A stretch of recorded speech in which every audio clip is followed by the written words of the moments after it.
Hey guys, this is Mrs. Reeves, and I'm here today to talk to you about the book Junie B. Jones and Her Big Fat Mouth. The author of this book is Barbara Park. She is a well-known author and has written several other Junie B. Jones books. The illustrator of this book is Denise Brunkus. There is a few illustrations throughout the book that help tell the story of Junie B. Jones. So here's Junie B. Jones in the beginning of the book. And then as you go on through the book, you see a teacher yelling at her. We wonder what's going on here. Then as we get farther through the book, we see here's Junie B. Jones pouting on the bus.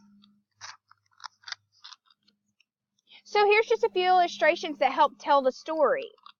You could probably tell by the title of the book that Junie B. Jones tends to get in trouble for her big fat mouth, but we're unsure why she is getting in trouble and what she's even saying that is getting her in trouble.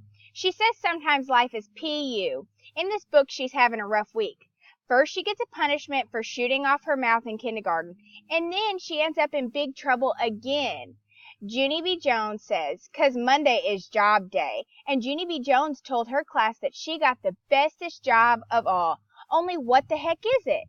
You'll have to read the book to find out why she gets in trouble, what the bestest job of all that she gets, and what they do about her big fat mouth. This is a fun read, and it keeps readers laughing through the whole book. There are several other Junie B. Jones books by Barbara Park that are great reads as well. I hope that you read to find out all about Junie B. Jones' job day and why she's getting in trouble for her big fat mouth. Thank you.